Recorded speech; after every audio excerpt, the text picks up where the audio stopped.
Welcome back. New plot twist today involving two key players in the Russia election meddling investigation. The president's son-in-law and close advisor, Jared Kushner, has agreed now to be questioned by the Senate Intelligence Committee about his election year contacts with two key Russian players. We'll get to that in a moment. First, though, the spy drama within the spy drama. House Intelligence Committee Chairman Nunes has some explaining to do. Nunes is already under fire for running to brief President Trump last week about intelligence reports that Nunes says show Trump transition officials were in contact with people under U.S. government surveillance. Nunes raced to meet with the president to tell him before sharing that information with other committee members, Democrats and Republicans. Now, Nunes has refused to be more specific about the intel reports, except to say they don't have anything to do with Russia. He's also refused to say how he learned about them.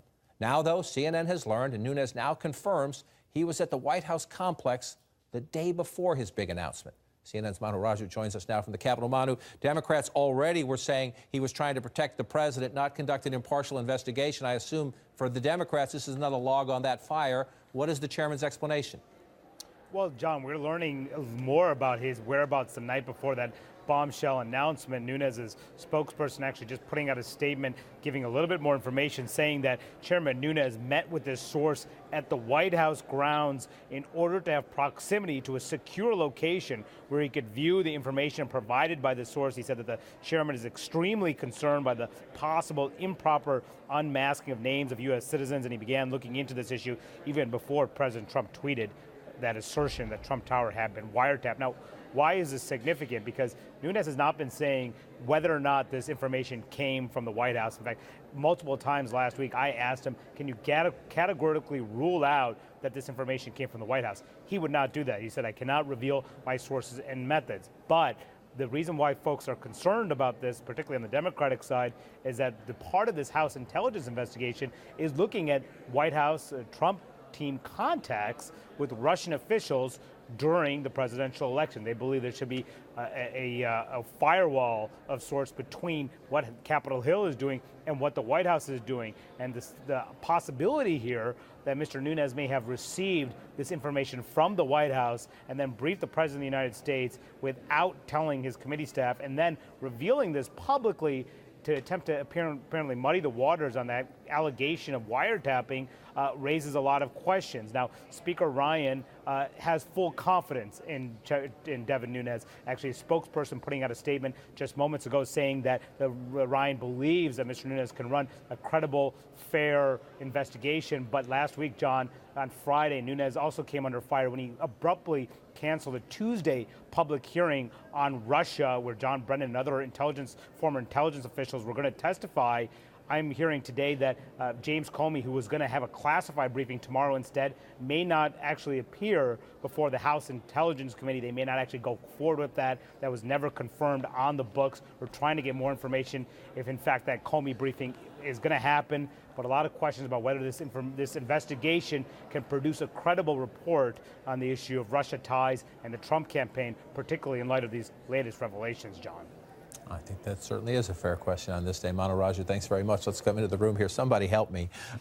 It's you know, if the chairman has something, that is significant and he has a legitimate beef, he says, about the unmasking. Somebody gets picked up in a phone conversation. It's not that important, but somehow their name gets disclosed in an intelligence report. That's being shopped around the government. He says this is happening late in the Obama administration. Okay, that's potentially a big deal. But this isn't the way to deal with it, to raise questions about, are you protecting the president? Why are you doing? But help me, you're up on the Hill all the time. It's been a while since I spent my days up there regularly. There's a secure area. That's where the intelligence committees meet. So that tells you that his source is either inside the White House complex or near the White House complex. I don't think the White House, or if the White House is, it adds a whole other layer. Going to let you bring an outside source into a White House secure facility? I think not. It raises a lot of questions. No, this is a nightmare for any idea of a nonpartisan investigation. Right. This is a nightmare for House leadership, who wanted this to be just seen. Like, they obviously don't want to move it into an independent panel. They don't want a special prosecutor. They want the two intelligence committees to do this. Also important, this is a nightmare for the Senate Intelligence Committee, which is working forward and moving forward on a bipartisan effort here. Everything that's happened really, and I was kind of stuck in the weeds on the healthcare debate, but then randomly got a phone call out of the blue saying, did you hear where Chairman Nunes was the night before this all happened? And there's lots of stories and intrigue. Everybody's trying to track down the source and where he went and how it happened. And every piece of this, as it's come out, I've heard bits and pieces of it and gone, man, that's absurd. There's no way that's actually possible. And then they confirm it, like a few days later or a day later. And so I think the difficulty here is everybody trying to focus on what the chairman wants you to focus on, which is the unmasking of these individuals is a very bad thing that is very concerning to him, that's very concerning, frankly, to members of both parties if this is what's actually happening. But you can't focus on that with everything that he's done in the wake of finding this stuff out over the course of the last couple of days. And that's the thing. I mean, you would think, at least Democrats think, that he's out there trying to help Donald Trump and sort of run point for him or run interference for him. But this is also a nightmare. I mean, you talk about the nightmare scenario for all of these different committees. This is a nightmare for Donald Trump. I mean, every day we're talking about Russia and intelligence and unmasking in any sort of spotlight on whether or not there was collusion between this or Trump as a candidate or his aides and Russian intelligence officials or Russians just in general. That's a bad day for him. I think if Nunes' goal is to undermine the credibility of the House Intelligence Committee, good job in doing that. If his goal is to undermine his own committee, he's doing a great job. He's doing a really and to great make the job. case for a special prosecutor. Yeah. I mean, he's making a great case for one. Who knows if they'll ever have one. Right. But Nunes is doing a good job making the case. In any line of work, but especially in politics, when your boss, in his case the speaker, has to issue a statement saying he has full confidence in you, that's just not a good day. Right. If the knowing what we know now, which obviously isn't that much, if someone at the White House or the National Security Council was his source for this information, it raises the obvious question of why couldn't that person just tell the president? Right. Either they could, and he already knew, or lines to him already knew, or they couldn't for some other reason, in which case, why did the chairman launder it through Nunes, who then runs back and tell the president, even though the information is coming from, there's just a lot of unanswered questions, and it's hard to get to the bottom. I mean, it's hard to get to the bottom of what is actually going on here. And not enough people are in the loop on what actually happened, right? You noted the committee members aren't aware of what's going on, and what that's doing is sparking, I can just tell you, the emails and texts and just running into people in the halls on the Hill, all of these theories about what could have happened, what couldn't have happened. Obviously, responsible reporters aren't putting them out there, but like they're around, and they're not just around amongst staff, they're around among members on the House Intelligence Committee. The specter of needing to investigate the investigator. Right. I mean, it's And so let's move to the Senate side, which you say is worried that it's going to get blamed for some of this or caught up in the fallout of this. The Senate Intelligence Committee now has a deal to question Jared Kushner, who's the president's son-in-law, a very, very important White House official. We're going to talk in a few minutes about some new things he's doing as part of the White House role. He is going to go up. Now, we learned recently that he had a meeting with the Russian ambassador at Trump Tower during the transition. Could be nothing, right? He was in charge in the White House. Let's put the statement up right now and get it over with. Chairman Nunes, throughout the campaign and transition, Jared Kushner served as the official primary point of contact with foreign governments and officials. Given this role, he volunteered to speak with Chairman Burr's committee, but has not yet received confirmation. That's from the White House. Could be absolutely nothing. The president's interested in having better relations with Russia. It's nice to meet you, sir. Here's my email. Here's yours. What's the best way to get in touch with you? Who are your deputies on this issue, on that issue?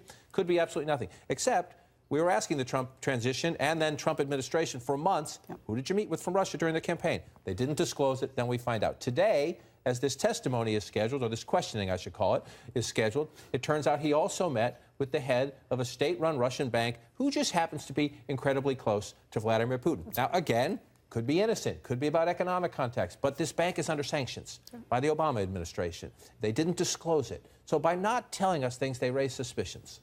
The drip, drip, drip is what's hurting this administration. It's not what happened. It's that we're finding out about it later. And to Nia's point earlier, the fact that we're still talking about Trump officials and their contact with the White House. If they had put this all out there initially, there would have been a frenzy. We would have talked about it for a week or two, but not the first 2 months of the administration, which is the case. Yeah, and this idea that Jared Kushner is voluntarily going before this committee. Yeah, I voluntarily file my taxes every year. I mean, it's essentially the same thing. I mean, he's at some point this was going to happen because there was such a spotlight on all of these folks who are around the president, who have been very close to the president. And it also just points to the fact that they don't have a strategy in terms of how to deal with Russia and all of the things that are coming out. There's no proactive proactive strategy. It's all reactive. You know, weeks ago, they could have put out a list of this person met, this is what the conversation was, this is how many times it happened, this is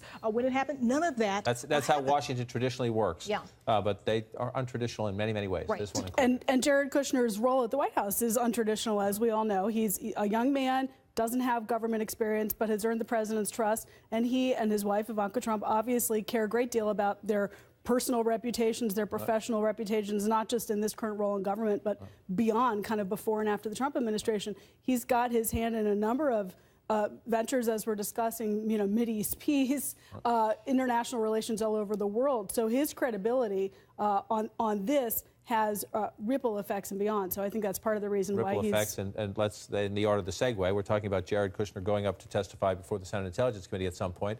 Next, the president on Priority One, the economy, is turning to Jared. How the Trump White House lost the health care battle and what it sees as the lessons to be learned.